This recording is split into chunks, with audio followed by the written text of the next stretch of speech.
Progressive Ave. Well, George is sitting up. I will read it into the record. Under the Wetlands Protection Act, Chapter 131, Section 40 of Mass General Law is amended, and the West Bridgewater Wetland Protection Bylaw Rules and Regulations. The West Bridgewater Conservation Commission will hold public hearing September 5th, 2017, in the McDonald Brown Conference Room, 65 North Main Street, for a notice of intent filed by Collins Engineering on behalf of Bruce and Judy Ekstrom to upgrade an existing septic system for a single-family residential home within the 50-foot buffer. We're open. Thank you. Good evening. For the record, George Collins, registered professional engineer from Collins Civil Engineering Group out of West Bridgewater. I'm representing Bruce and Judy Engstrom. They're the owners of 59 Progressive Ave. They are out of state, and they have asked if it would be possible for them to sit in on this meeting via speakerphone, if that would be okay with the commission. Yep, that's fine. I apologize. I'm just gonna- Anybody else? No, it's on TV anyway.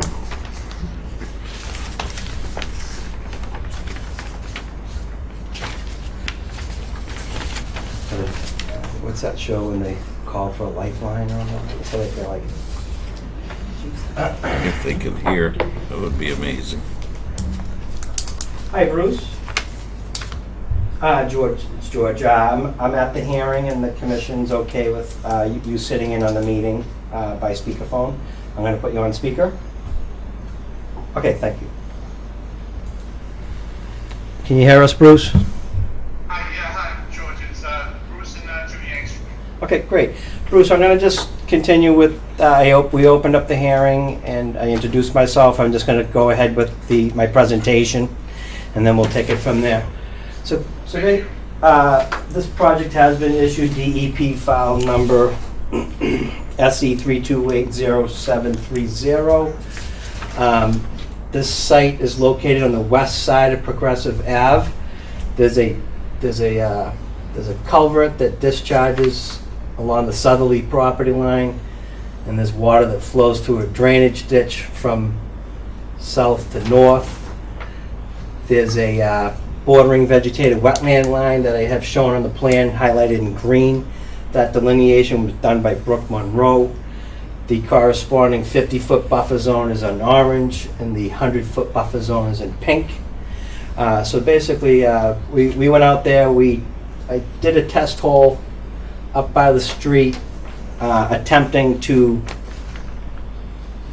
get as far away from the wetland as possible. When we dug at this test pit location 1, we encountered compact soil conditions. Quite often we dig down and we can break through the compact material and get into a slightly softer material, but that was not the case. And then we came over here and encountered some old leaching, and then we were able to do 2 test holes shown as test pit 2 and 3 in the vicinity of where the proposed septic system is. And in that case, we were able to dig down. We did break into an uncompacted layer. Looks like around 6 feet down, we broke into an uncompacted layer. We collected soil samples, sent them to a lab, and we sized the system according to the Title V regulations. This plan has been submitted to the Board of Health. The Board of Health meeting is on the 14th. I do have I did receive comments from Art Cabral, who's the review engineer for the Board of Health. He had some questions regarding the positioning of the impervious barrier and the depth of the impervious barrier. And I am not making any revisions to the plan based on those comments. I just responded and provided some clarification. So this, unless the Conservation Commission asks me to make some changes, this will be the plan that will be presented to the Board of Health next week on the 14th, which is when the Board of Health meeting is. So essentially, as a result of the conditions, the field conditions I discussed, we were forced to put the septic system in this location. We did attempt to keep the system as far away from the wetland as possible. The leaching field is 30 feet off of the wetland in this particular case. I do have erosion control proposed around the perimeter of the leaching field. And then I also I have proposed 4 permanent conservation posts in specific locations on the property, just to provide some clarification to the contractor, because we've historically have had issues with the conservation markers. Unless, basically, that's all I have. I'd be more than happy to answer any questions that the commission, currently there agent, now? or town. Right now, there is a leaching field. There is a septic tank here and a leaching field right in this vicinity. It's like a light dash gray line right here. How old is it, George, would you guess? I think it's original equipment, or it's the answer to your question is I don't know, but it's old? probably from the 60s. Bruce, do you have a sense of how old that septic Mine's up. system is? I think it's Yes, 17 years. when the house was built in 1974, that's when the septic system leaching field went in. Okay, 74. Yeah, 74. And So like I say, I think I told you, George, we've had it maintained by Clyde and Boyd, on a regular basis. So we've had it pumped every twice a year. Yeah, but We haven't unfortunately, had any problems. yeah, okay, thank you very much. I just had one, this doesn't necessarily deal to this particular plan, but when you do test pits, what determines how far you go and where you go for another test pit? Well, I do a worksheet Yeah, when I go out to the field, so I already know where my 50-foot and 100-foot Right. buffer is. Right. So my initial strategy is to be out of conservation jurisdiction when Right. possible. right. So, like I said, we started, test hole 1 was up here, if we could have. And, the irony is, if that test hole did work, we would have been taking down a couple of nice trees, the only really nice trees in the yard, but obviously, Yeah. And no the- matter where else you go, you're within the 50s. Yeah, and the thing, one thing that kind of took us by surprise, this is kind of, the lot, the ground slopes up on the abutting neighbor. Yeah, So quite often, we have these little finger-like projections of wetlands, bless whoever, somebody just sneezed. So basically, you have this little finger-like projection of wetlands that has evolved between the 2 lots, just by, when you grade the 2 lots left and right, you get that little low point, and you end up having wetlands, so. mhm. So that wetland running up along the side, was not entirely expected. So if that wetland wasn't up along the side, I don't know, we may still be in the same situation. But so basically, we try to go where we want to go and try to get out of jurisdiction. And then the soil conditions, in some cases like this, dictate where we can and can't go. I mean, just for conversation, why wouldn't you go down to the bottom right and take a look instead of, it's just further out from the house? Here? Yeah, just, We did do a test hole here. We kept on hitting the old septic system. Okay. So we kind of worked our way this way just to get out of the old septic system. gotcha. And ideally, you try not to site a new septic system where the old one is, if you have that option. So, it's obviously not the most ideal circumstances. But just in general, we are requesting a variance to be within 50 feet Right. of the wetland through the Board of Health, as well as a waiver through the Conservation Commission. The code, when you're outside the 50-foot, allows you to do a water table separation reduction, lowering the system by a foot. You cannot do the 2 at the same time. So in this case, we're within the 50. So we are providing the full 4-foot groundwater separation. because we're not allowed to do both at the same time, be within the 50-foot and the water table separation reduction. You know, I do have a 2-compartment tank, which is not required by code. It's something that I do on, especially with circumstances like this. And you literally have primary settling, secondary settling, and you have a cleaner effluent, in my opinion, with the 2-compartment tank going into the leaching field, which, in my opinion, gives you some supplemental treatment. Okay. John, comment? Sure. As George indicated, they're looking for a variance, and the distance from wetland flag number 5 to the leaching facility is 41 feet. So they would be asking for a variance from that, and the reason I mention that is that in my inspection I found that the flagging from where it says wetland flag start, which is up nearer the street, all the way down to wetland flag 4 is not a wetland, and therefore he doesn't have to maintain a setback of 50 feet from that. Even though Brooke indicated that it was, in my opinion, it's not a wetland. And Right in here? It's not? No, this part. Okay. So the line would actually so go. basically it runs Gotcha. more or less from, Oh, the little fingers, yeah. Yeah. yeah, Okay. from here right to Basically, the head wall. yes, right to the head 46. wall. Yeah, yeah. Elevation 46. So there is no need to grant a waiver on that, but you'd have to grant a waiver on the 9-foot difference from wetland flag number 5. As the commission has done in the past, when there is a septic system closer than the 50-foot, you've asked for advanced treatment.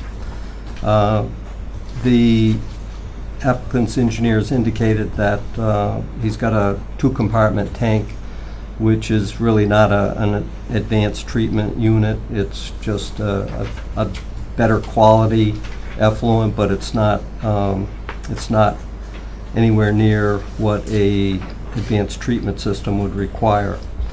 So what I'm recommending is that either an advanced treatment unit be added after the septic tank, or the septic system moved 9 feet up gradient towards the street, and therefore a variance would be required.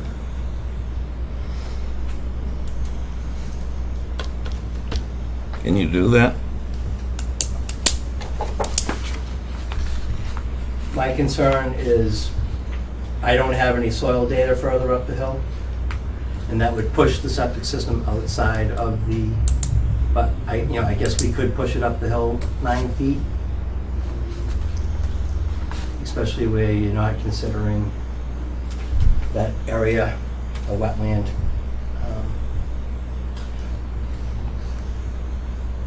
So I guess the easiest thing is for me to slide up the it's- hill 9 feet. Yeah. Could you move it up the hill and then make it longer?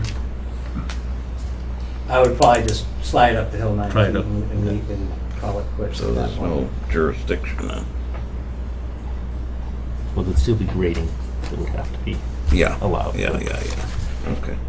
So that's something that we could make as a condition, so we could possibly close the hearing this evening. I do have to make the revision, and I will have to submit to the Board of Health. It's going to Board of Health next week. Unless, do we think that 2-week delay would affect anything, Mike? 2 weeks long. There'll be 2-week delay, and then the order of conditions will be issued, and then we'll have a 10-day appeal period, so it will.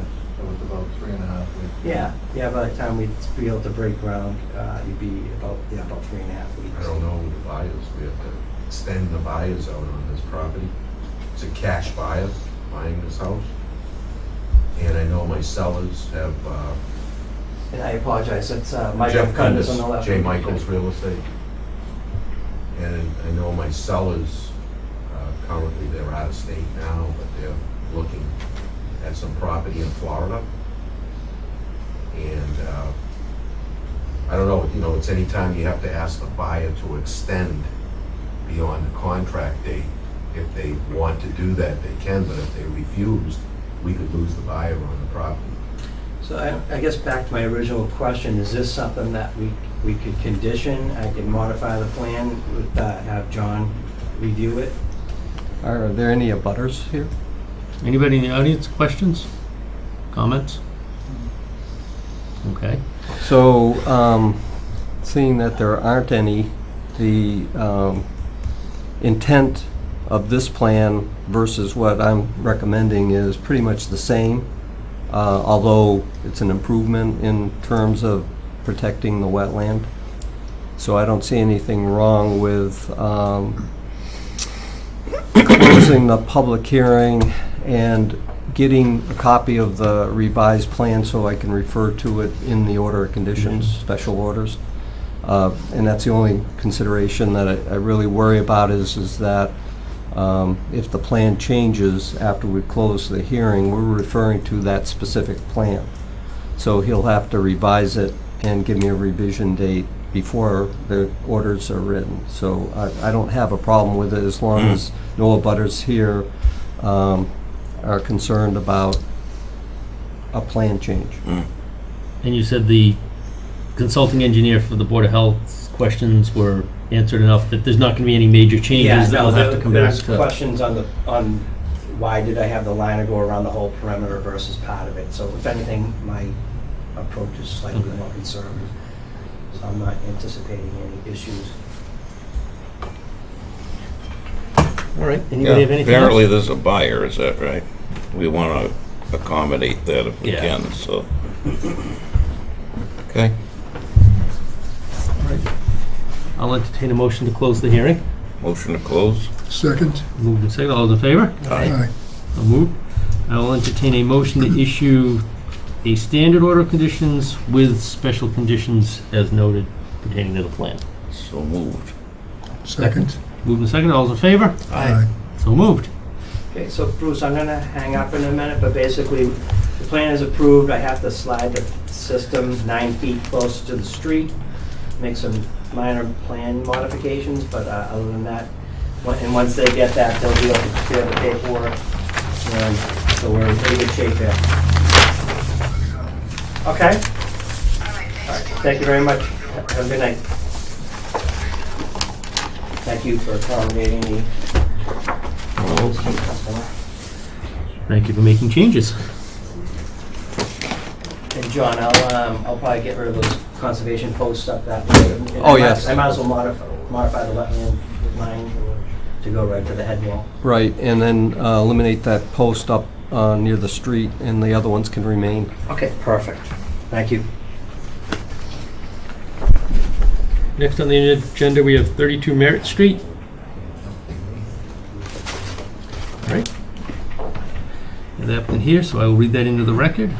Under the Wetlands Protection Act, Chapter 131, Section 40 of Mass General Law is amended, and the West Bridgewater Conservation Commission Rules and Regulations.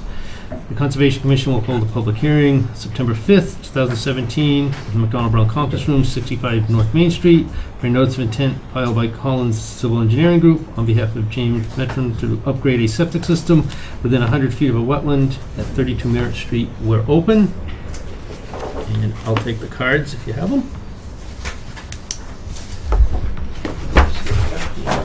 Thank you.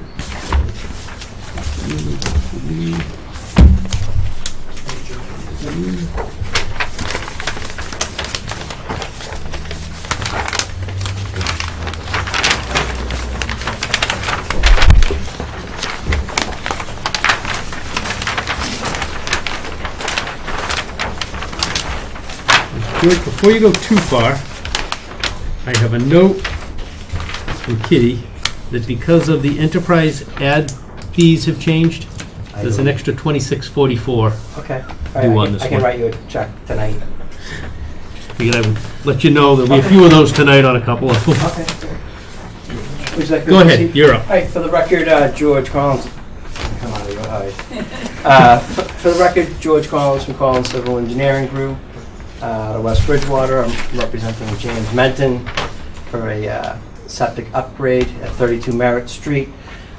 Something to be aware of is We also submitted a request for certificate of compliance. This project was previously approved by the commission. However, the permits have elapsed. So what we did is we submitted the paperwork for a request for certificate of compliance. That, obviously, I believe that needs to be closed out technically prior to issuing a new order of conditions.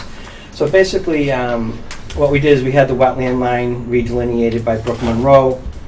We went out and did an on-the-ground survey, relocated located the new flags, and per the Board of Health regulations, we had to go out and do an updated water table determination. So Rob Casper and I went out and did that. And then basically we modified the plans. There are some minor modifications in Title V since this plan was approved. This is an '04 plan. Title V had some minor modifications in '06. Those modifications are reflected on this plan. We've submitted to the Board of Health for an updated permit as well. So basically, assuming that the order of conditions is issued for the closing out of the old order and no work had proceeded under that order of conditions, basically we're seeking to have a new permit issued for the modified plan. So similar to the previous plan, the wetland is delineated as outlined in green. The corresponding 50-foot buffer is in orange, and the 100-foot buffer is in pink. We did move the tanks a little bit further to the, I guess it would be the southeast, to get them a little bit further away from the house, and also got us a little bit further away from the wetland. And basically, everything's going to go into a 2-compartment septic tank, into a pump chamber, and pump up to a leaching field in this corner of the property. The previous application, the wetland line was slightly further down gradient, and the entire leaching field was out of jurisdiction. But essentially, we trying to just leave the design pretty close to where it was before, with the exception of moving the septic tanks. We do have erosion control proposed. That's the dashed gray line. And then I also have proposed 3 permanent conservation markers. Be more than happy to answer any questions that the commission agent or public may have. What's the deck? Is that a shed or is it a Where the deck? markers were. That's actually an old pool deck, right? Is that what that is? Yes. And that's gonna stay. This is as far 50, as- right? for As now. far as we know, Yeah, so that's an old, they used to have, the old plan had an above-ground Yeah. swimming pool, and I think that was just taken down since the previous application. And so it's an old pool deck that's gonna, it's actually pretty low, am I correct? Yes, It's only a couple feet high? barely off the ground. Yeah, it's more like a platform. And you're gonna use it for anything or any use for it? Not really, I mean, people have expressed interest in Maybe putting putting another up pool another or above-ground pool maybe in using that it for area. that, yeah. That area This is would be new, about isn't 50 it? foot. Yeah, if they do put in a new pool, then we'll have to come to the commission with that if you want to advise them. And it is within their 50-foot discretional, no-touch zone, so they may or may not be able to get that permit, just so you can educate the buyer, the potential buyer. Tough to Is squeeze it- it in there. All lawn area right up to the wetland flags, basically? Pretty much. Pretty Pretty much. much. Yeah, there is a little bit of vegetation from the top of slope weird. to the, probably varies between Huh. 5 and 15 feet, if I recall it properly. And the tanks, you said you're gonna move them out of the 50? No, the tanks were right here, and what I did is I pushed them up the hill as far as I could, and then it got to a point where I was gonna have too much cover over the tanks, so I kind of pushed them as far away as I could before. You're not supposed to have more than 3 feet of cover over a tank, so. So you're looking for a variance? Yeah. Yeah. Yeah, a waiver for activity within the 50, yeah. But with the exception of moving these tanks a little bit further away from the wetland, this is very similar to the previous plan. Anybody here? Anybody in the audience? Questions, comments? John, do you have? I have no issue with the project, and thank you, Lee, for pointing out about the waiver that would be needed for the septic tank, but it's not an issue like a leaching system, so I would recommend granting the waiver for the tank. It's a temporary type disturbance, and also approving the plan. Hearing no more comments, I will entertain a motion to close the hearing. I'll make the motion. Second. Moved and seconded, all those in favor? Aye. So moved. I will entertain a motion to grant a waiver for work within the 50. I'll make the motion. I'll second it. Moved and seconded, all those in favor? Aye. Moved, and I will entertain a motion to issue a standard order of conditions. I'll make the motion. I'll second it. Moved and seconded, all those in favor? Aye. So moved. Thank you very much.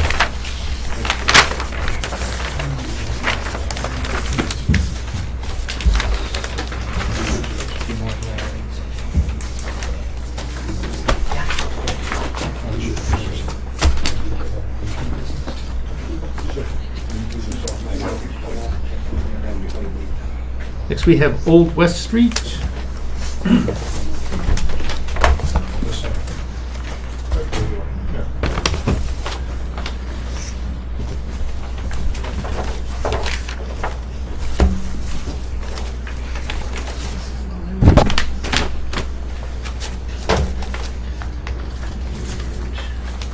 Get that one into the record under the Wetlands Protection Act, Chapter 131, Section 40 of Mass General Law as amended, and the West Bridgewater Wetland Protection Bylaw Rules and Regulations.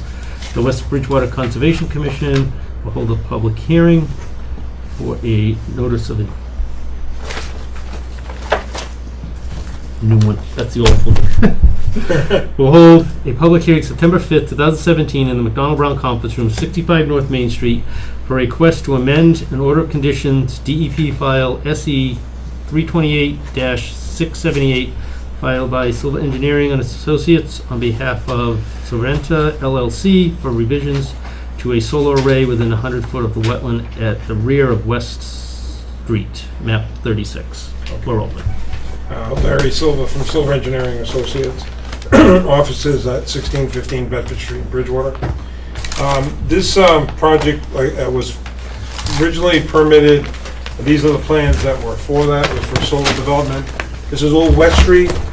So when you're going down West Street, coming out of the center and you're heading towards Route 24, Old West Street is where that road veers off to the right. It heads down to a large tract of land, which is about Route 24. And originally there was, I'll show you the layout that was permitted before.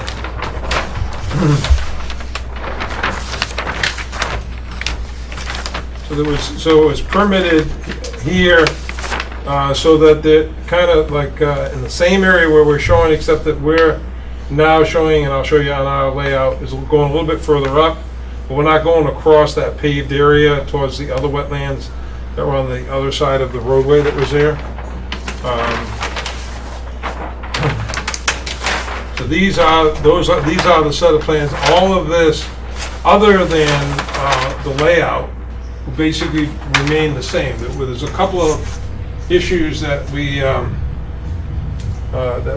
had discussed with John before we came in for this amendment, and that was that the ditch that's in here, what we're asking to do is to not have a 50-foot setback to the existing ditch. I apologize though that they should have shown still siltation control on either side of that ditch, and that would be, we'll have to show that. But in the closest places on this side, there'd be a solar array of 21 feet on this side, and I believe it's like 16 and a half on this side at the closest point. But you remember now that once these things are up, there's no activity taking place. It's very passive in terms of what happens here.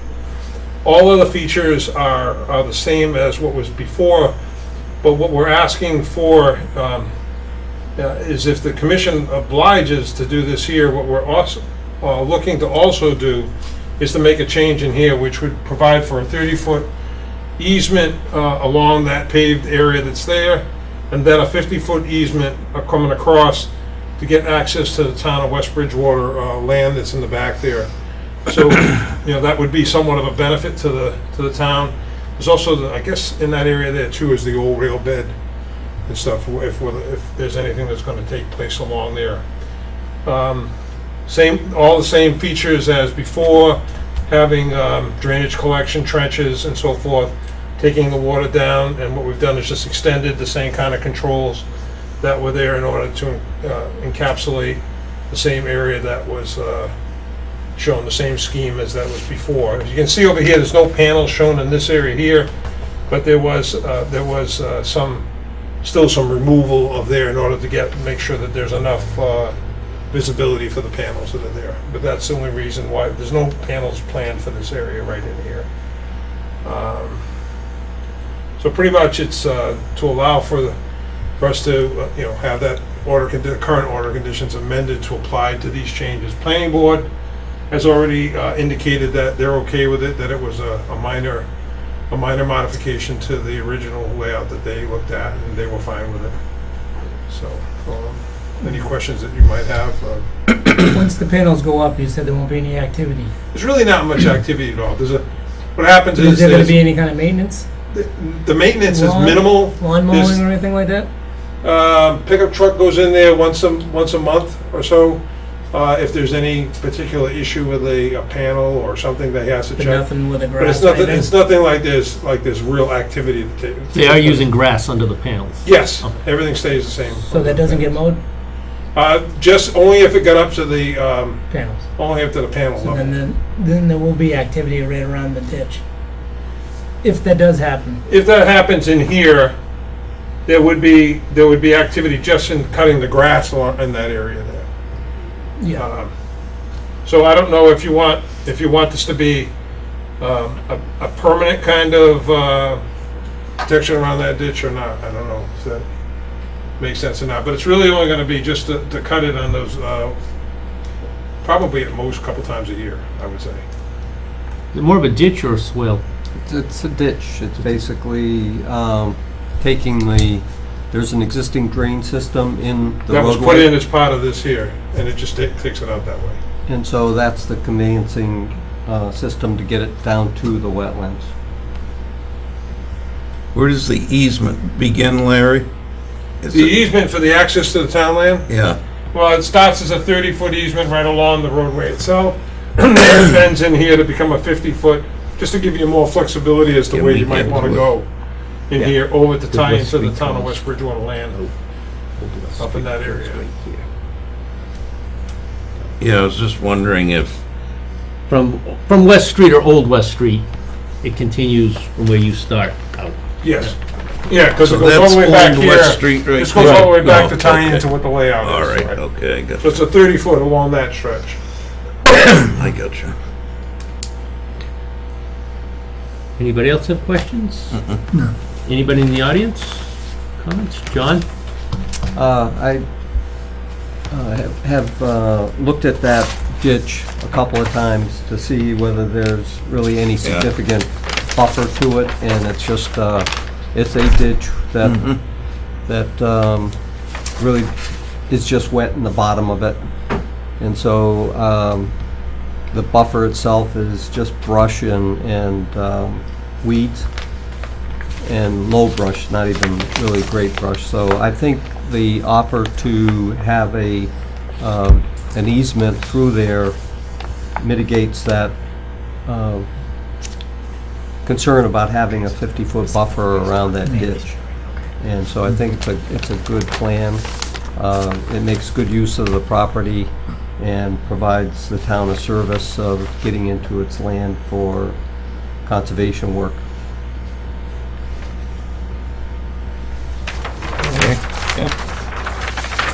Hearing no more comments, I'll entertain a motion to close the hearing. I'll make the motion. I'll second it. Moved and seconded, all those in favor? Aye. So moved. I will entertain a motion to issue an amended order of conditions. I'll make the motion. I'll second it. Moved and seconded, all those in favor? Aye. So moved.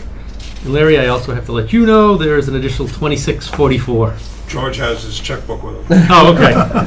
He's picking up all of those. George is gonna take care of that one. Good guy. Thank you, George, we appreciate that. 26 what? 44. I'll pay you back. Okay, I haven't got it here, but I will get it. I give you cash. So, Send us a check. 26. If you want Kitty's sticky note to take with you as a reminder, you're welcome Yes. to have it. Those are collector's items, and I would never want to let go of those things. And George, if you want the sticky note, you're welcome to. Who should I write it out to? I'll take the sticky note. The Enterprise. Oh, yeah. there I'm you Roger go. Freeman, Associates. Oh, so Thank Roger's you very here. much. Roger will get that for you. I'll get it for you, but not tonight. I'm gonna go try to make the Red Sox game. So thank you, everyone. Very good. 2640. My sticky notes, are collector's items. They're limited edition. They're worth more than 2644. Thank you very much. Good night. Okay, next on our agenda for new public hearing, we have 204 River Street, which I will read in to the record. Under the Wetland Protection Act, Chapter 131, Section 40 of Mass General Law is amended, and the West Bridgewater Wetland Protection Bylaw Rules and Regulations.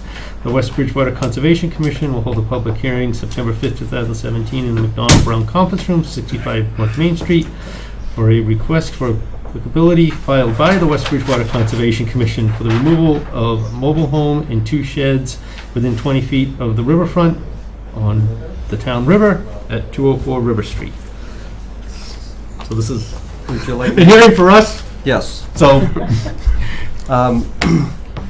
As the legal ad indicates, the intent of this hearing is to determine whether there's an impact that would require a full filing of a notice of intent to have the mobile home at 204 River Street, which is now being called Pratt's Landing, removed and taken away. We have a contractor who is going to do that for us and remove the 2 sheds that are basically small outbuildings that have now been surrounded by silt fence to prevent any migration from any debris going towards the river. And so, in my opinion to the commission, this is an improvement on the resource area by removing the old mobile home that's in deplorable condition to start with, and also starts moving the site back to a vacant property that will enhance the riverfront area in that section of River Street. So I'm recommending that the commission grant a -3 determination, which means that the work is within the jurisdiction of the commission, but that the work that's been indicated through this public hearing process is not going to adversely impact the resource area. anybody have any questions, comments? All right, hearing none, I will entertain a motion to close the public hearing. I'll make the motion. Second. Moved and seconded, all those in favor? Aye. And I'll entertain a motion to issue a -3. I'll make the motion. Second. Moved and seconded, all those in favor? Aye. So moved. Moving right along, we have 61 Ash Street. This is 2644 for 32 Merritt Street, right? Thank you. Did the other one get under the radar, or do I owe you for 2 of them? Nope, that was the only sticky note. Okay. Maybe I lost one. I thought there should be 3. Ash Street's an old hearing from 2 weeks ago. I don't know when the change is. Okay. I will look into it. What happened was, just as a matter of information, instead of our usual 2 by 2.5 inch ad, they ran a 2 by 3. into it. But we have clarified that, so we can go back to our regular fee that we used to have. I think there were 3 ads. Yeah, there were, One of them was our own, Oh, so all right, we'll that might pay, be the third one. we'll pay Okay. the extra right out of our account. yeah, the other one didn't have. Okay, that's good, I knew there was three.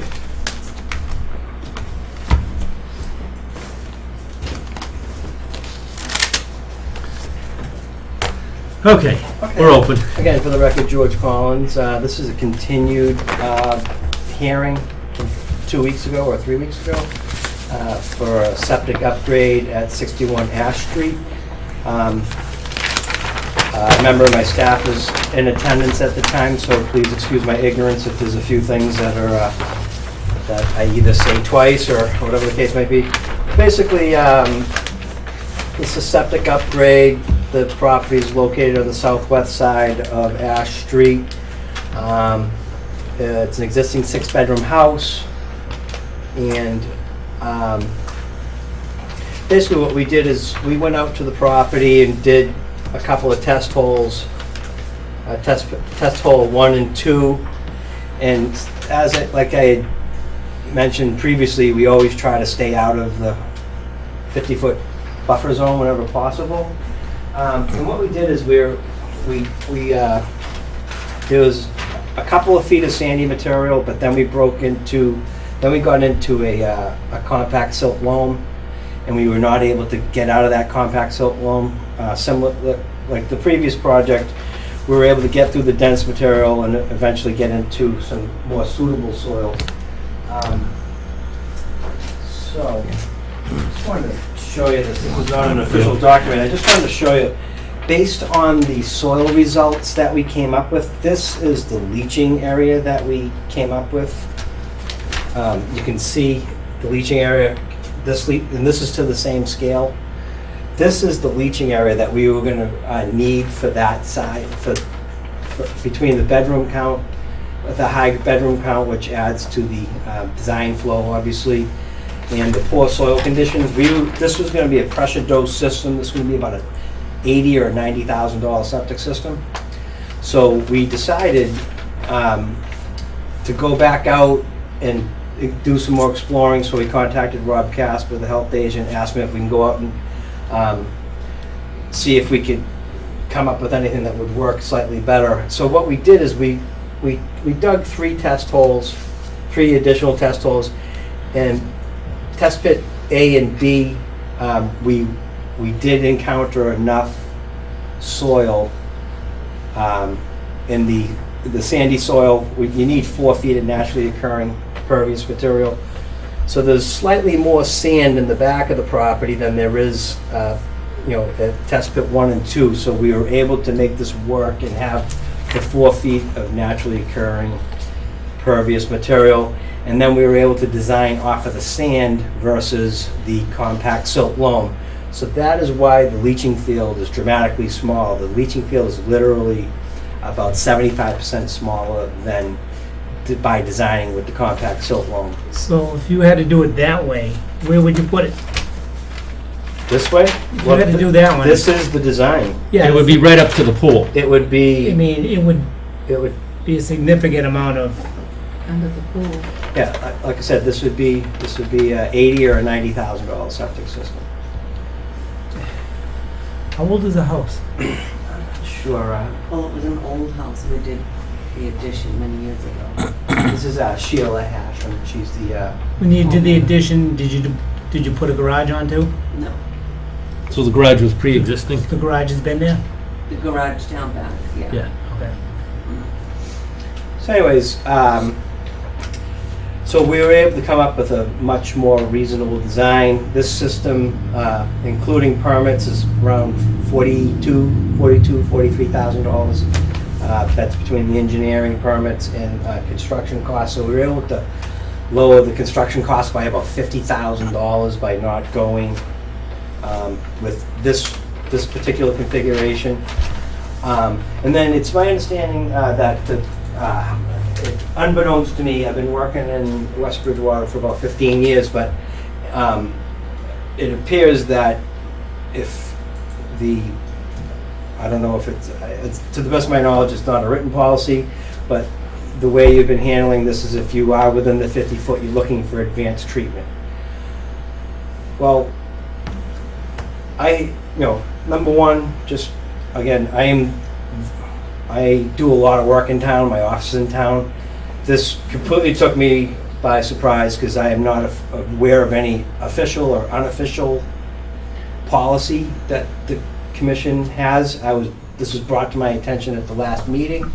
I do want to show a previous project on North Elm Street that this is a 2013 project that was installed in 2014. This project was well within the 50-foot jurisdiction and no advanced treatment was required. So basically, based on my historical experience, advanced treatment is not and was not required, and it's not required by Title V.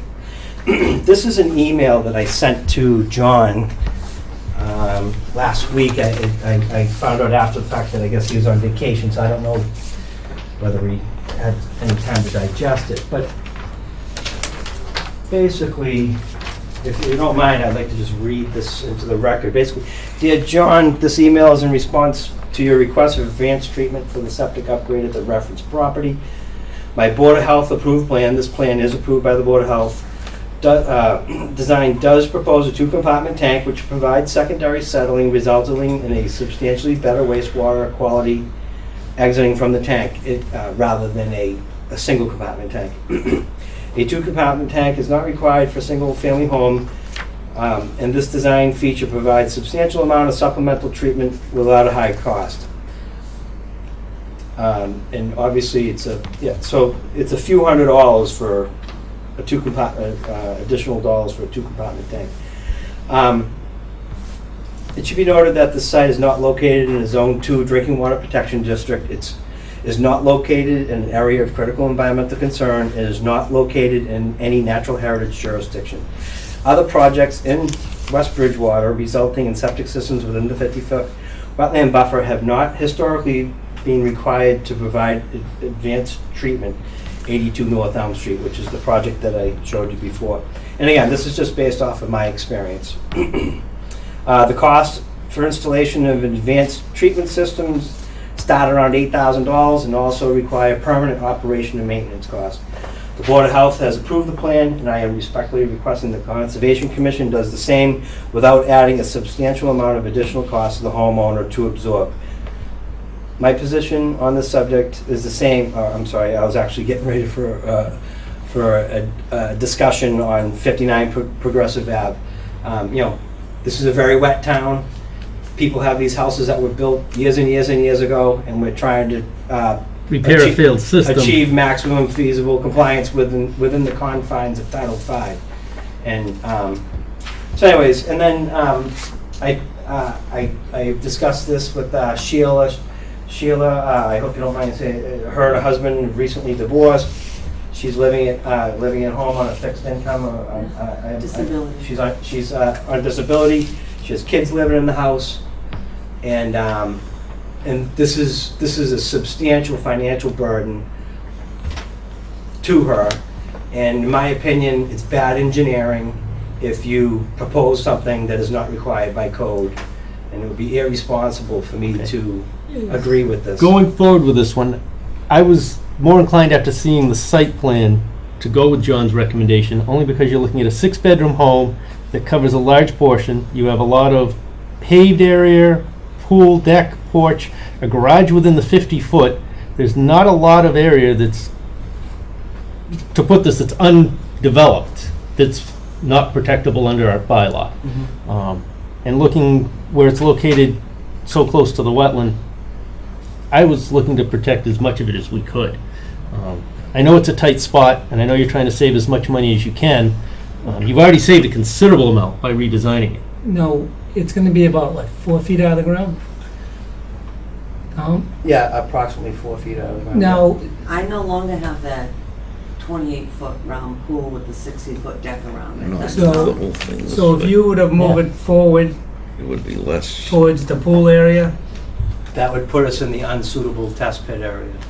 but would it, You'd have to move, would you have to build it up more? No, then we would have to use the bad soil data that gave us that huge leaching field. The reason why we're back here is we have a little bit more naturally occurring sandy soils. You need 4 feet of naturally occurring sandy Which puts you material closer to the to wetland. design off. Now, is Which this puts you house gonna be closer to the sold? No, Is this house gonna be sold after it's fixed? No. no. And again, and it's just food for thought, would be if this is gonna be some sort of a policy that is gonna be required, me as an engineer that works in West Bridgewater, I'm kind of shocked that I found out the way that I found out, that advanced treatment is gonna be recommended for situations like this. But, Before you go on, George, were you involved with the old Wicker World? yes, Mm-hmm. And what did you end up doing for that one? what do we do, the Presby and Viro septic? You did an advanced treatment because you were so close to the wetlands like this one. Yeah, And each case is different because some are just single-family homes with a limited amount of land area Mhm. and a limited amount of bedrooms. You got 6 bedrooms here. You have a lot of soil that is unsuitable in a very small area that somehow you've been able to just get the 2 required test pits that are necessary that had some sand. And so the amount of area for the effluent to be filtered through before it gets to the wetlands is very minimal. Mhm. And so it's just not an indiscriminate requirement. Yeah, no, I understand. And they do these have are- a 50-foot no-touch and no new construction. Mhm. And so in order to be able to justify waiving that requirement, there has to be some give and take.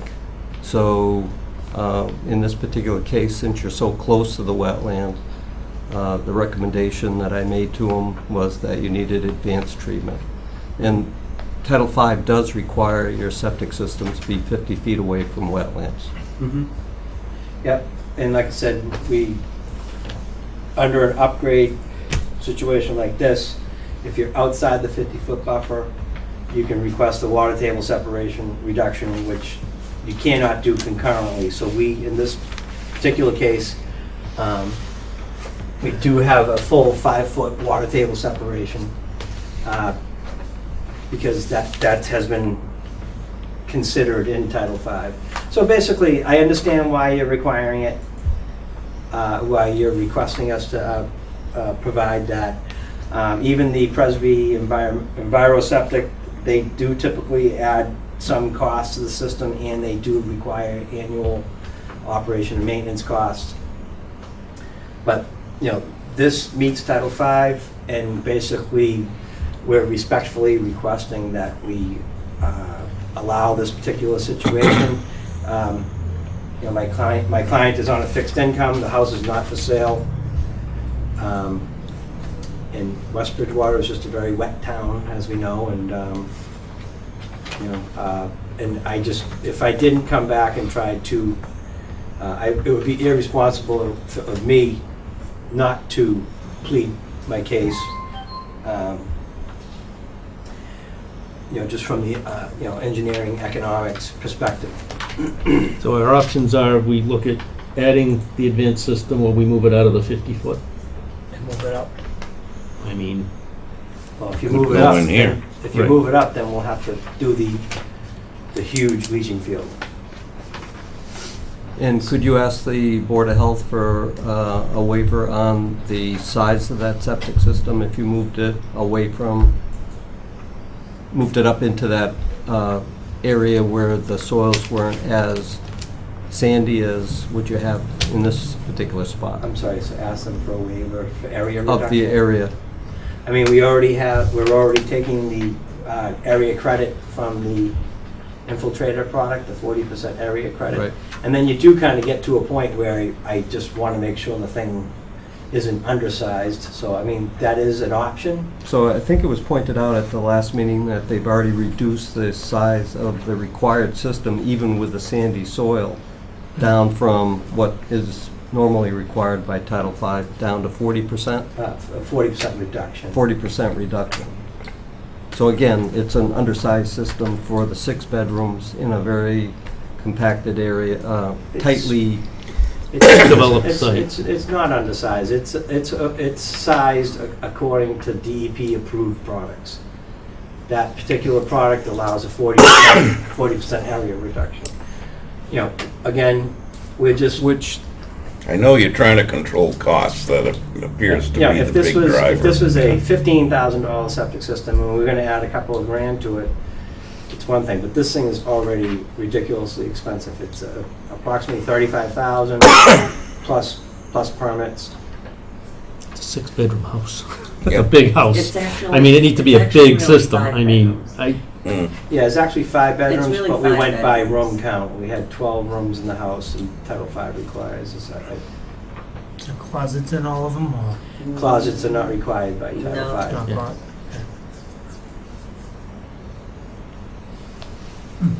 So, yeah.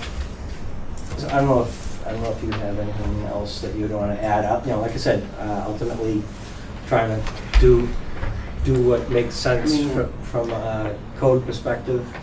I understand you have a job to do, but we're just trying to come up with something that, you know, like I said, Wicked World, I'm glad you mentioned that to me because I completely forgot about that, but that was a commercial situation. There was a real estate transaction pending with this. This is just a local West Bridgewater resident who's on disability that's trying to fix their septic system. I'll get to see it moved out if it's gonna be done that way.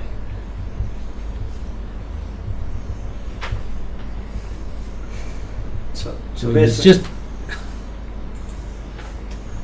there's not a lot of mitigation that can go anywhere in here, so by putting the best system possible and adding that treatment, I don't know, I'm gonna let commission members weigh in. I mean, Well, as I understand the circumstances, but I like to think that we can rule consistently based on circumstances. We start getting into, financial situations and we're not paying attention to what we need to do. have you talked to the Board of Health about their financing that they have available for septic repairs?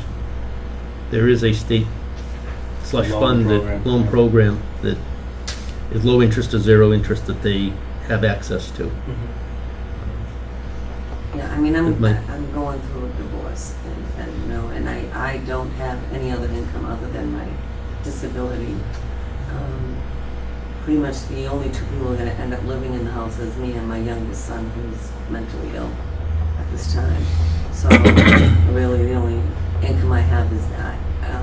Part of our stipulation of the divorce is that he will continue to pay the mortgage, that is it. So I'm fully responsible for anything else for the property. Well, The reason it has to get repaired is it's failed. yes, yep. It's And it is leach and field, right? It's a system, it's a right? tank to a pit, and Oh, it is a pit? the pit is completely failed. So I mean, ultimately, what I'm proposing is infinitely better than what's there now, because you have something that's not doing very little. How old's the house? Well, I've been living there 31 years. No, 6-bedroom. 6-bedroom back then too? Or did No, you add? it's actually 5 bedrooms. But I mean, But it was did you- fine, I mean, It was 5 when it was that old? Did you Yeah. make it bigger? Yeah.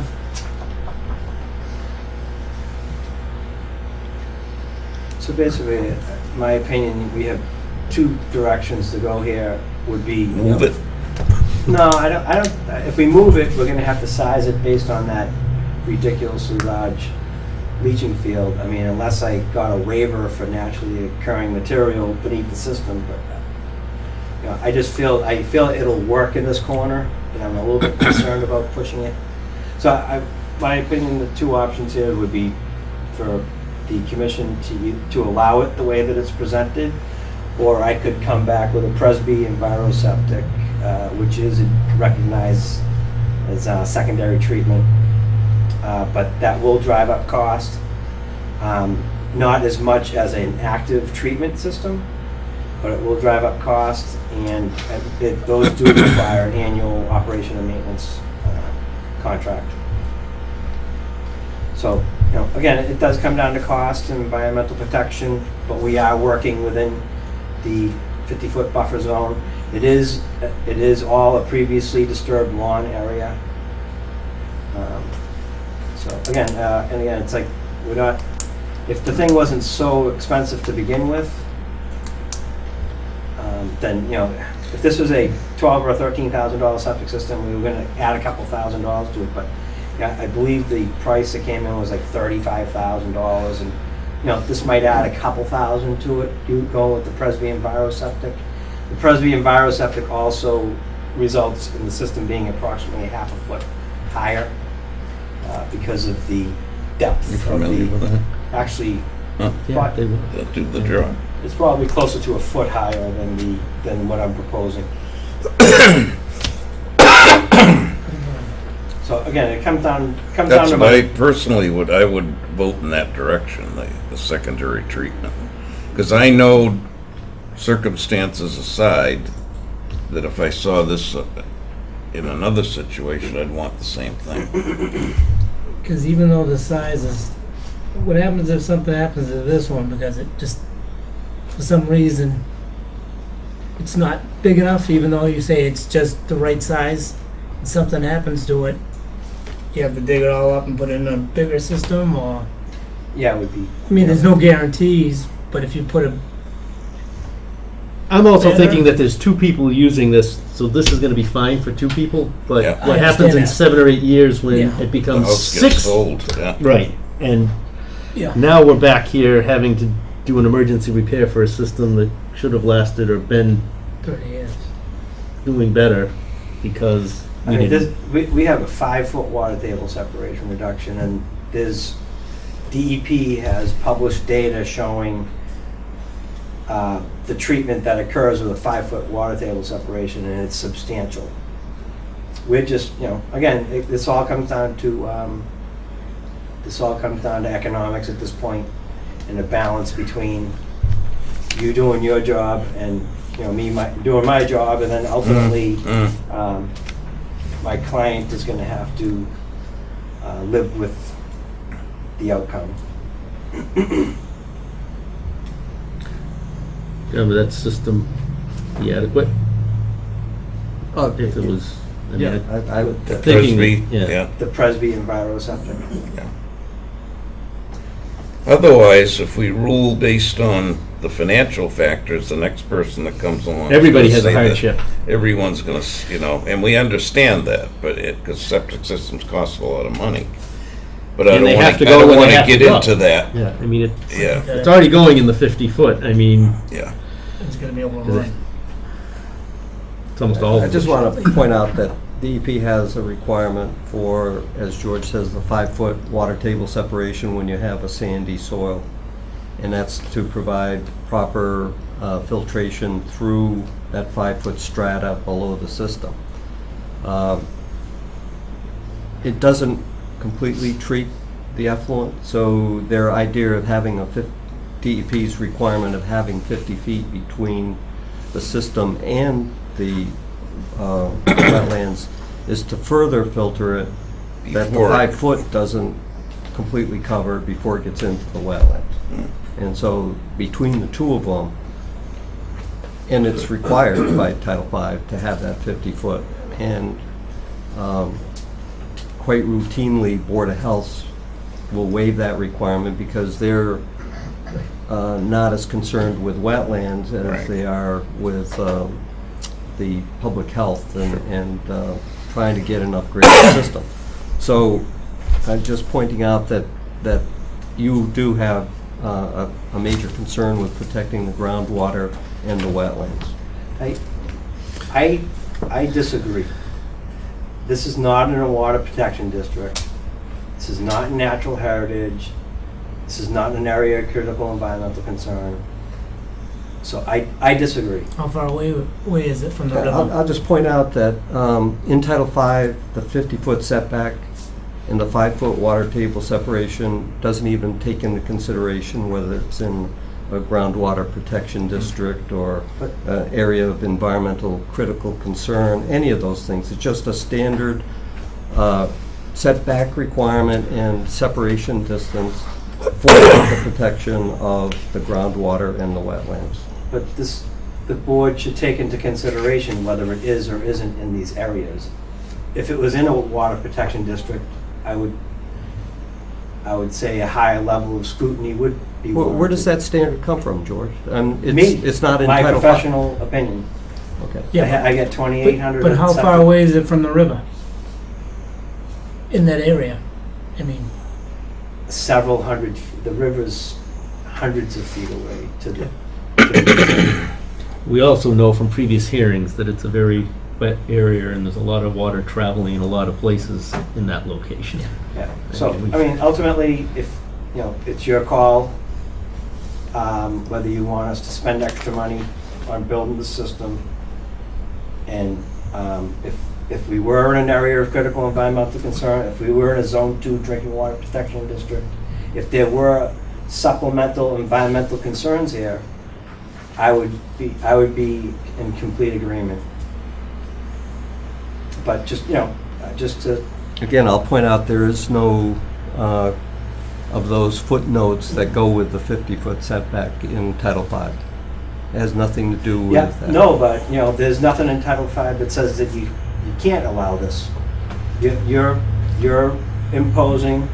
but you have your opinion, we have our opinion Yeah, too. yep, So- yep. I do over 200 of these a year, and I've pulled Title V permits in 80 towns in Massachusetts. Not saying you don't do a good job, but just saying we have I'm our, just saying, we have our opinion too. I have a vast experience in multiple towns, Mhm. and I know, you know, and I've been before This- But that's dozens of other towns, though, this is this town. No, I know, but, So- you know, I'm just, We're not worried about other towns.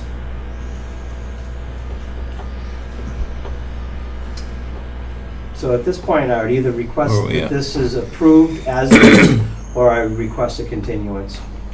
And I I'm apologize for for a being, continuance. I apologize for being combative, or what do you want to call it, but You're, I just. you're You have an looking out for your opinion. client, and Yeah. that's what you're hired Yeah, to I do. just, I mean, if we're- I thought it was, Yep, if I we're- thought it was good engineering and we had supplemental environmental concerns, then I would be all game for this. But you're trying to protect something that's not there, in my opinion.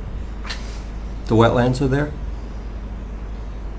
Yeah, the wetlands are there, but it just. So that's That's what we're what, trying to But, protect. but ultimately, it all goes into, it's a water quality, and primarily a drinking water quality is what it all comes down to. We are not in a water protection district. If we were in a water protection district, How many private wells are in this area? I don't know. I know there's some private wells further south on Ash Or Street. private wells that are being used for irrigation of lawns or vegetable gardens or anything else, or agriculture? Which I mean, is- there's just too many unknowns to Yeah. not warrant the extra protection that this may require. This might not affect us, but it might affect it down the, Yeah. So I recommend a continuance Continuance. Okay. with the secondary system All right, at proposed. this time, I guess I'll request a continuance unless, you know, somebody's in my corner. But apparently that's not the case. I have a motion for continuance? Yes. Do I have a second? Second. Moving seconded? Aye. Discussion, any? If not, all those in favor? Aye. So moved. Tim, just a quick question. I'm trying Yes. to figure out timing on this because I have to redesign it, resubmit to Board of Health, and then it would be good for John to have an opportunity to review it. You guys have a meeting in 2 weeks? Yep. So, I mean, so I don't think On a the 2 week. 3rd of October. Otherwise, it would be the first Tuesday in It's either October. the 19th of this month or the 3rd of October. Well, why don't you, could you put us on the agenda for the 19th, and then if I have to Continue it. continue it, I will. can- But, I mean, at this point, the Board of Health meets next Thursday, so I'll have to see if we can get this thing, maybe I can get it done right away, but I doubt it. Okay, great. Okay, Again, so we'll continue it I- till the next meeting and then to be determined. And again, I apologize for Nope, not at all. That's, my demeanor. it's,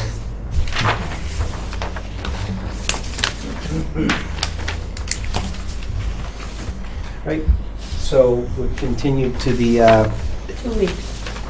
continue to the 19th. 19th, unless we hear different. Okay, then great, thank you very much, appreciate your time. Just to give you a heads up, later on in Is the he coming agenda, back with a design? we're looking at a policy on continued public hearings, and I'll be sending that out to all the engineers if it's voted on. You need those? Okay, we have the map 12 lot 9, the EOMS recycling facility has asked for a continuance, which I will entertain a motion for, and they wanted to continue to the 19th. I'll make the motion. Second. Moving and second, all those in favor? Aye. Aye.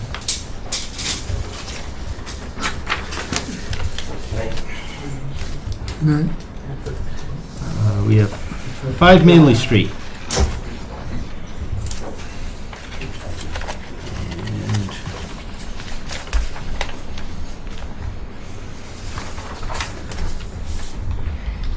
Hello, Don Bracken again from Bracken Engineering. The meeting was continued from the last meeting because at that point we didn't have the final report back from Allen and Majors after we had sent our revisions in responses to the first report. And since that meeting, we did get the final report. I did talk to John about it. I did send some last minute information to John before we went on vacation.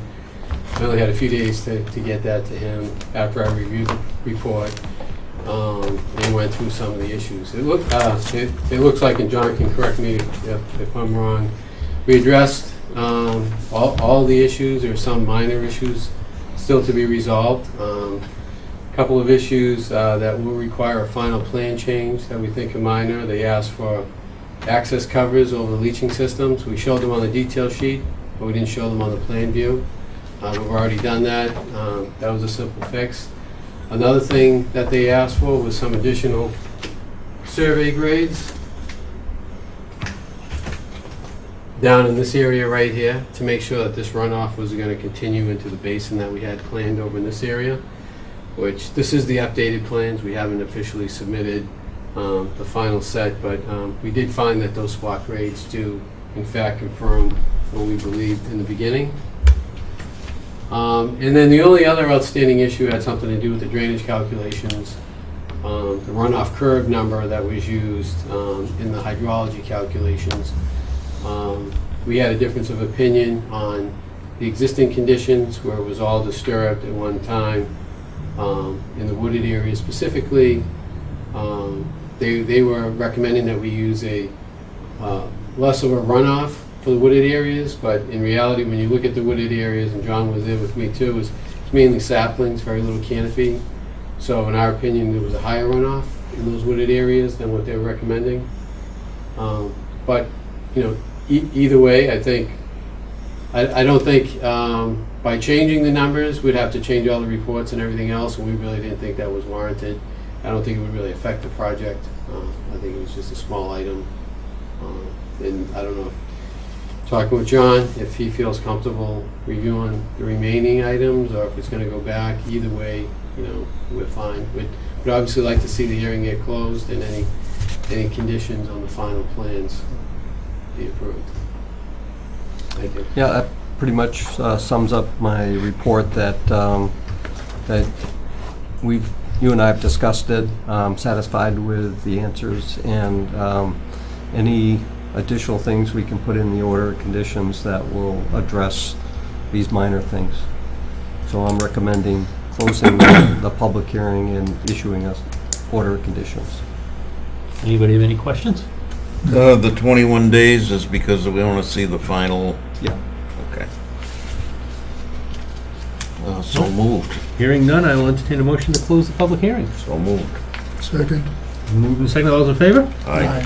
So moved, and a motion to issue an order of conditions. So moved. Second. Moved and seconded, all those in favor? Aye. Thank you very much. Thank you. We'll see see you in a few months with that erosion control. We're gonna go through the planning board. I think, Yeah. first. Yeah.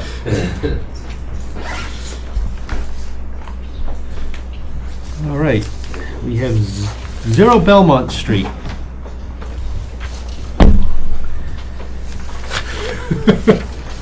We get you eventually, guys. That's quite all right, you're busy. We've had a lot on the agenda lately, so it's nice to clear some of them up.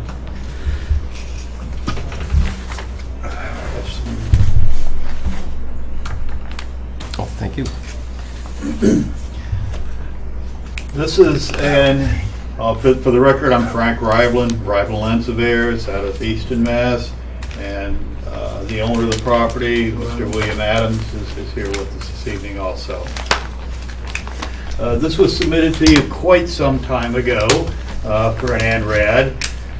At that time, the commission wished to get a consultant in to review the wetland line, as it is quite extensive.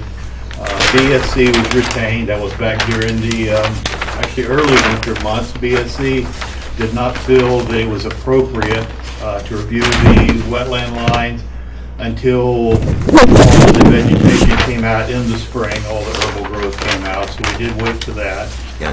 Once BSC reviewed it, they had some corrections to make. We were utilizing a consultant, Goddard Consulting, for our wetland specialist. BSC then met with Goddard Consulting on the site. It's been back and forth a few times now, but we do have a line that has been agreed upon by both Goddard Consulting and BSC, and has been located by us and shown on the plans. The wetland is actually 2 separate lines. You got an upland area that's to the east. You have a small wetland area that separates the upland area to the east from a much larger westerly upland area. There is a cart path that goes from the easterly portion of the property to the westerly portion. In fact, that was one of the changes in it. The initial wetland delineation had delineated the cart path as a little upland strip. We've lost that now. Historically, there was a culvert that went through there, and the cart path was crossed in the wetlands over that culvert, but sometime within the last 20 years, the culvert has been removed and it's actually thrown over on the side. I don't know who removed it, but I suspect it's because of that removal. Now you do have the hydraulic connection, and we've lost that little upland finger that connected it. Through this property. John, did you get the final report from BSC today? Yes, yep. We received the written report from the 53G, and she's indicated that she's in agreement with the information on that's being shown on the plan. She's reviewed the revised plan. She did offer a few comments that we'll include in with our ORAD that we would write concerning the floodplains and those kind of things, and the fact that this was not filed under the town's bylaw, and it's only filed under the Wetlands Protection Act. Frank, the upland that you indicate to the east or closer to Belmont Street is very limited in terms of what your client actually owns, because some of it is owned by The housing authority. That is correct. The housing authority does own this portion here. Mr. Adams owns the existing dwelling. He also owns a 50-foot wide access easement that goes right through the housing property. So he does have viable access right through there. Also have the other side of it. Yeah, through the... And you have 2 access Yes. easements, correct? Okay. So the reason I point that out is that theoretically, and they would have to be able to demonstrate meeting performance standards, but if they were to propose a project in the future, the commission could consider it a limited crossing over the smallest portion of the wetlands from the east side to the west side to get to the actual larger upland area on the west. Of course, they would have to meet performance standards that are required in the Wetlands Protection Act and anything in your bylaw. So just to put everybody on notice that that is the case. In my report, I indicate again that if there is a filing made by the owner and the applicant that's other than a 40B, which would not have to follow the town's bylaws, we would require the delineation fee at that time that they did not submit with their application. Other than that, I'm recommending that the line be approved according to our consultant's recommendation, and that we issue an ORAD. Anybody have any questions? All right, hearing none, I'll entertain a motion to close the public hearing. I'll make the motion. Second. Moved and seconded, all those in favor? Aye. So moved. And I will entertain a motion to issue an order of resource delineation under the Wetland Protection Act only. I'll make the motion. I'll second it. Moved and seconded, all those in favor? Aye. So moved. Thank you. Thank you very much. Thank you, gentlemen.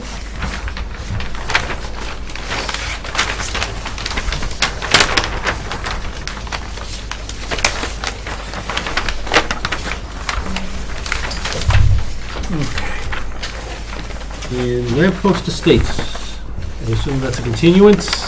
Lamppost. I got a late email from the applicant engineer, and he agrees that he's going to show all the 50-foot buffers from the wetland as conservation easement on the subdivision plan itself.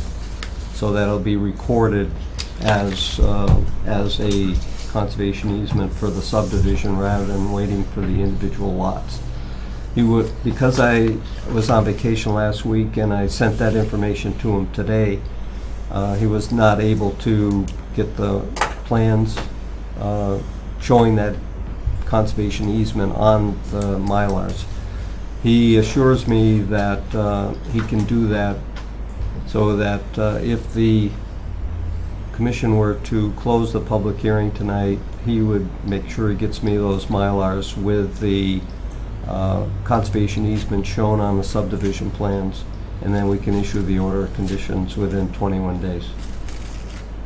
So I told him that if that were the case, that he didn't even have to show up tonight to explain that, because he had a ZBA meeting in another town quite a distance from here, and it was going to be difficult for him to show up. So that is my recommendation, that you close the public hearing and we will not issue the order until we get the revised plans showing the conservation easements on each lot. Okay. Okay. Any questions? No. No. I'll entertain a motion to close the public hearing. Motion to close. Second. Moved and seconded, all those in favor? Aye. So moved. And then we will wait for the plans to issue at our next meeting. Right. And before we go into our administrative discussion stuff, do you need something from us? Informal discussion number 15. Ames Drive. Some time ago, Bill had appeared before us showing us a proposed house location. Do you have your plan with I you? have a plan here. Fred, could he use your board and stick it up on that board?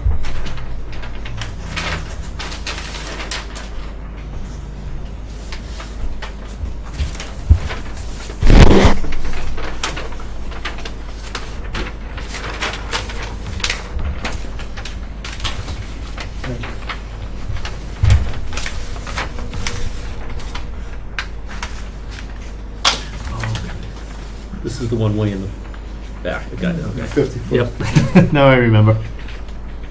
So I had the consultant go out, and we were looking for there was some upland in here, but when she went out to flag it, she said this whole parcel, there's spots of upland, but not enough to build anything on. She said, so if you want me to go in and flag all those little areas, I said, no, let's just call the whole thing wetlands. I don't have a problem with that, and you know, I'm willing to give a variance or a easement to the Comcom, or I'll donate it, whichever they prefer. Well- To get a little bit of, Well, let me just back up. This has been before the commission years ago, and there's that ditch that runs in front of the proposed house as they have it shown there. And there could be a 50-foot buffer to it, but it's, again, just a ditch, and there really is very little environmental quality to the ditch. It has water in it with a few wetland plants that are growing out of the ditch. And the majority of the lot, as Mr. Adams has indicated, to the right of that plan is all wetland, and to the far left is all wetlands with some ponding areas that are a result of the drainage that comes off of the subdivision that I believe you built, or? right. Also, the land behind it runs down in that same direction. So, if that wetland ditch was an actual wetland, a larger area of wetland, I would say that he should just take the plan, fold it up, and go home. But it's a ditch. I've been out and looked at it, and it does eventually tie into a wetland on the left and the right.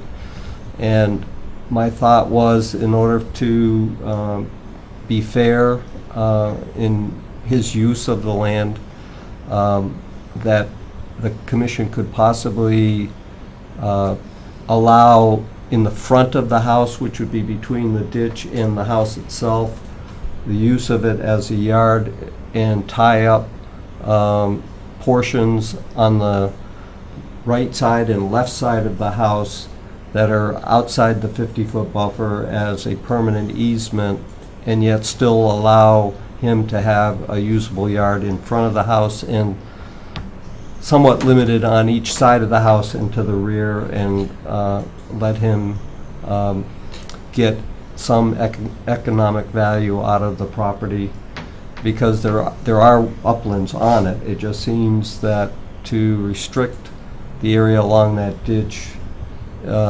is not really justifiable in this particular Now, case. does the ditch equalize water from one side to the other, or does it flow in one direction, or is it? When I built the subdivision, we actually put this ditch in. And we did that because the drainage that was on the plan drained into this area. And the contractor that was doing the work for me said, hey, he said, if this fills up here, he said, you know, where's it gonna go? He said, so if you put a drainage ditch in, he said, that'll allow it in an overflow situation to flow down to the other wetland area. But it really never, it's not in properly. It's not low enough to make water flow through it. There's no water, there's water here, but there's nothing in this area. It's spotty. If it really rains hard, you might have this much, you know, water sitting in there that's trapped. It doesn't even pitch the right direction. Doesn't even flow. Yeah, there's no flow to, I mean, you can walk through it at any point.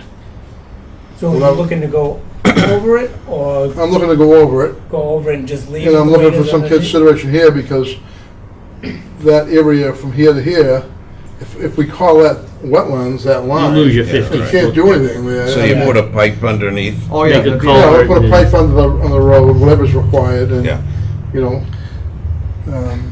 it's fair enough. and that would give access, and then whatever, you know. Yeah. I thought it'd be just, John, would it be worth, at this point, if we're looking at all this conceptually, to make any improvements on that ditch? Mm-hmm. I mean, I'm just thinking, we get a Harvey, or we get even a small Harvey, what are we gonna do with a 1.5 or 2 feet of water in that area if all of a sudden it shows up? right. I Well, mean, if you're working in there anyways doing site work, does it? this actually flows in this direction, and if you keep walking down, there's high tension lines that run through. It's just going in that direction naturally. So putting this in didn't really, Didn't do it was much. basically put in for an overflow in case it filled up. But I bet if they took the elevation here and took the elevation here, it's much lower. So it's never gonna go in that direction unless And you the dig it deeper. Other side is lower going the other way. Yes. I think So you it can never- make improvements along some of the wetlands in that 50-foot no-touch that would enhance that area, because there's a lot of invasive That's, European buckthorn. Hate that stuff. yeah. Well, that's why I was saying, if he was gonna be doing work and that ditch wasn't gonna be considered a wetland, can it be Is it that cleaned bad? up? Well, and right now it's It is. listed as a drainage ditch, Yeah. Yeah. and, you They need to know, be maintained. well, I could go in and maintain it if I, you know, I don't wanna do anything to it, but, And I'm just thinking, if you're a homeowner, do you want an unmaintained drainage ditch that's Exactly. full of invasives that are gonna be crawling Right. into your lawn constantly, or do you wanna? True. And I think to add to what you're suggesting is that it seems as if some of the neighbors use it as a place to deposit their lawn Yard debris. clippings and yard debris and that kind of stuff. So that kind of Backyard. improvement could be done to the ditch as part of the order They're condition. filling in the ditch. What, if the commission's kind of in agreement with some of these ideas, and again, no official vote, but I would recommend that he come in with a plan that, prior to engineering it, that would show how much of the area that, around the house that he wants to reserve for a modest yard. And then how much he would be willing to dedicate to a conservation restriction that would never be disturbed. And that way, a future owner could not go in and say, well, I didn't know, because we could actually reserve it on a recorded plan. And we'd actually only look at the wetlands on the right and the left, yeah, on the either opposite side ends of where, right, this whole area is. a instead of the entire acre parcel. parcel. And And that's the upland of it, the rest of it is below. as an example, the driveway, it goes in and then arcs quite a distance. It doesn't need to make that big arc. It could go in more of a direct line, and then that would provide more area on the right side that would be protected Right. and usable. So is Do you that, see what I mean, Bill? yeah. Is Instead of going up and around, that it goes more direct. Goes, So from the end right there, go yeah, a beeline right towards the garage. right, I mean, geometrically, that looks nice with this nice arc, but it's unnecessary. right, right, It uses up space that the commission would rather not see disturbed. yep. So is Okay. that ditch considered wetland? The ditch itself? Yeah. It was flagged over the years and argued about considerably from the history that I've looked in the files. And so, yes, botanists have gone and put a flag next to the So as I edge say, of, if it's not considered, just put in a pipe, covered over. cover it over. You mean for the whole Grade, thing? grade, right grade the there. pipe so it goes Just- down to, One end to one the end other. to the other. Just Then just Yeah. cover it over with Yeah, I dirt mean, and fill it with grass, and cover it up with have grass. a nice front lawn. Then Right. it would be, you'd have the that's a not thought. there at all. Yeah. That makes a better yard, for sure. but, I don't know. if I it don't was think considered. conceptually I have any problem with it. If it was working, flowing, Yeah. then Yeah, that- wow. Be a different story, right, but I think that that might be the way to do it. yeah. I mean, there literally is nothing in there. If you went through it any time of the year, and if there's ever any water in there, it's such a small amount, it's just And that's sitting. probably from Yeah, it's just running down the hill. flowing in, Yeah, from rain How or long- snow. How long ago did you dig that ditch? I don't know, Frank, you On remember? that development. It was the late 80s, I'd say 89 or so. Okay, so it was quite a while ago. So It was a mistake to do, I but understand that. even if it's, right now it's considered not really a wetland, so that's No. not too bad, Right, considering how old it is, right. then, Right, and nothing, over Yeah. the years, usually, if it was a wetlands, it would have grown A lot and more. flourished and, and then Right. they put a pipe in and cover it up. But Yeah, I mean, that's my because opinion. the drainage for those two roads that kind of end, where does the drainage all?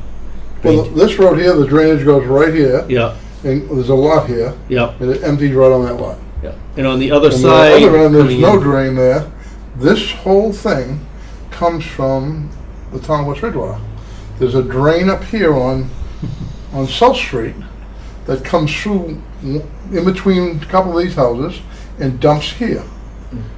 I'm familiar with it on both sides of the street. Yeah, and so then it's- that just kind of stays there, and that's, it's actually very low, it goes very low in that area. It goes low in the, it's like this, it goes off. You put in a couple of, say berms on, even if you, on the end of the driveway, or even at the end of some of the, where it drains or something like that, so the water will make sure it goes that way and doesn't do anything. Yeah, the I'm rest just, of the I mean, property. just put culvert in for an equalizer Yeah. and make Even sure it's have clear to at either keep end the of the ditch. berm and. Yeah, I'll put a pipe in right there, and Yeah. if it Yeah. ever has water in it, it might be able to go somewhere, That's Yeah. right. you know, and if, you know. Knowing how we're getting If you- you know- rainstorms with a lot more rain in them now.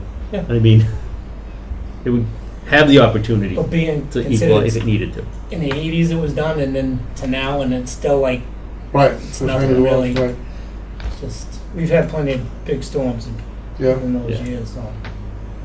If he does go forward with this, I think you may have to check with the planning board, but I believe the planning board would want to be party to the extension of Ames Drive, is it called? Yeah, it's already approved, I have a one-lot subdivision. Oh, you do, okay. The whole thing was approved. When was that approved?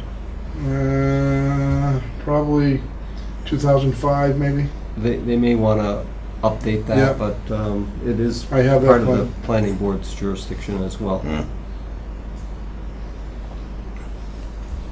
So there you have some indications. Some Right. guidance, yeah. Okay.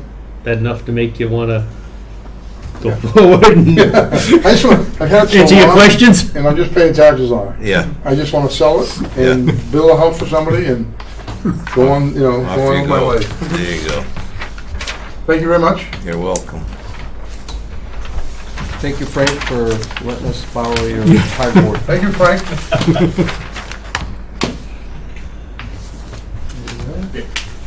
Thank you. See you later. Okay, you wanna go to number 10 on your list? Sure.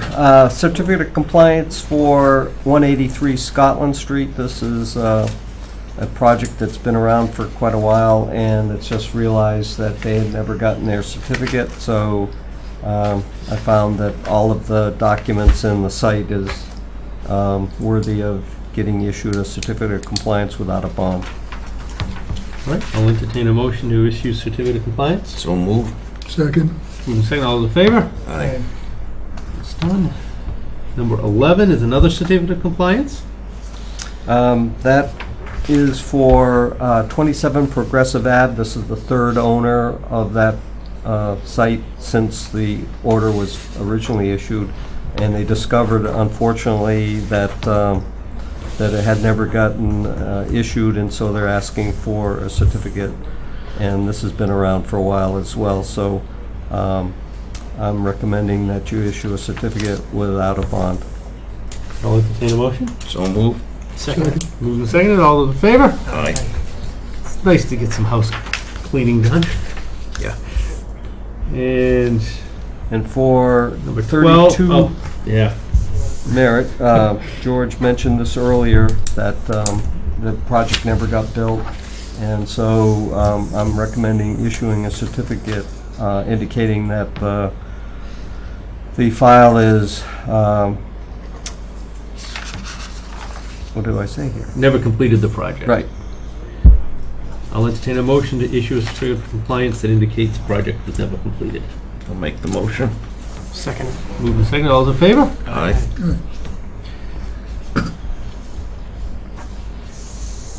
Number 13.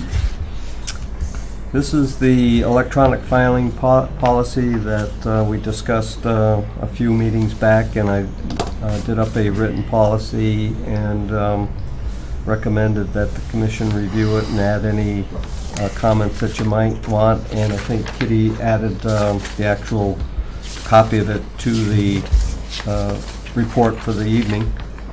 And this will be something that, if you do approve the policy, will reduce the burden of filing and paper copies that we have to have at the meetings. And we would also be able to utilize some electronic devices during the meetings eventually. We're not right away, because I've been finding that the cost of them, even trying to see if they have some used ones from the school system that are not being used anymore, and from what I found out is that they keep them on as a reserve in case one of the kids loses or damages one. They have another one that they can supply to the students. So we probably will have to fund a tablet or some type of electronic device ourselves, but I'm still working on that. But in the meantime, it would make it a lot easier, because I'm scanning all the plans and all of the notice of intent documents as they come in, so that we can keep an electronic file anyway. And it takes a lot of time that's not necessary. So if they just supply it to us right away, I can just file it in the electronic files that we have and not be bothered with scanning.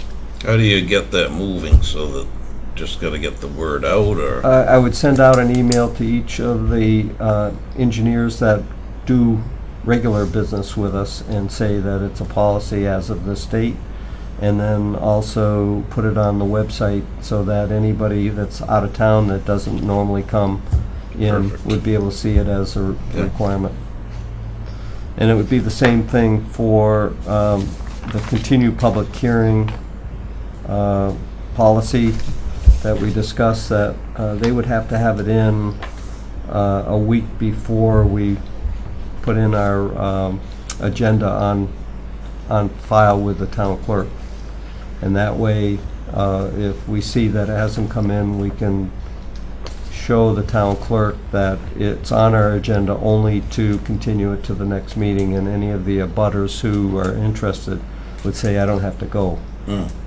And that way would eliminate a lot of their inconvenience of coming in for nothing. None of these last minute, an email to John or a phone call 2 hours before the meeting saying, Right. Well, it firms it up, yeah. Right. Policy. which makes total sense. Anybody have any questions or comments? No? I think we should go forward.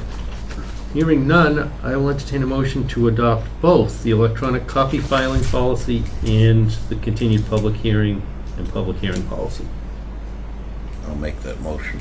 I'll second it. Moving second, all those in favor? Aye. So moved. Thank you.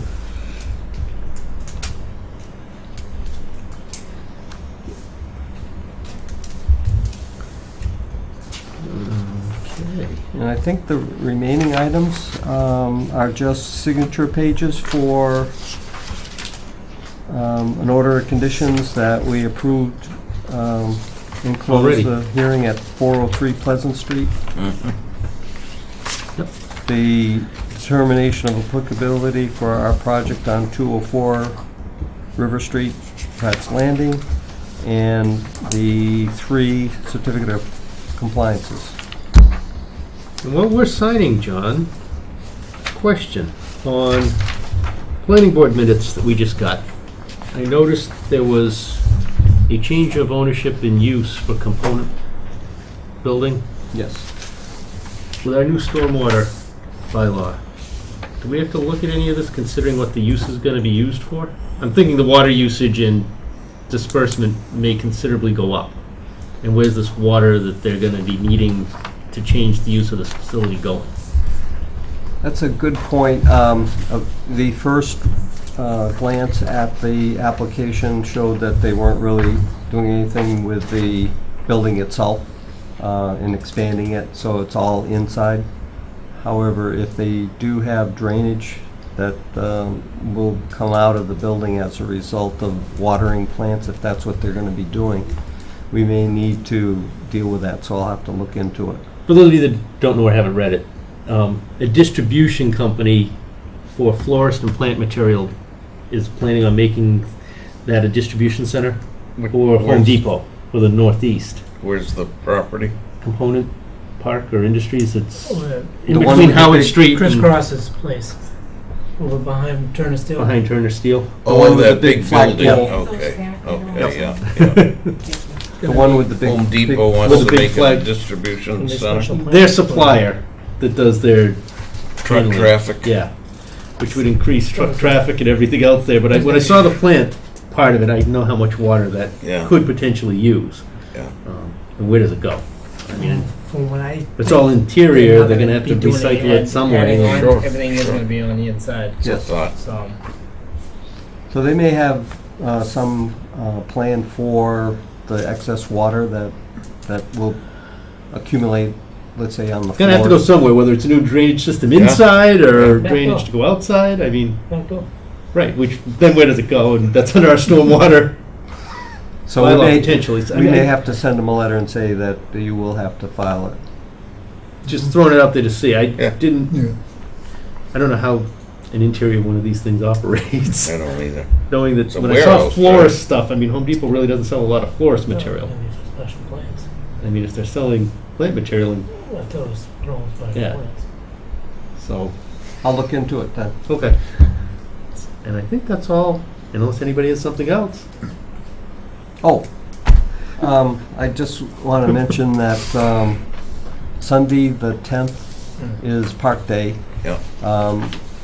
I will be there for open space and conservation with two different tables.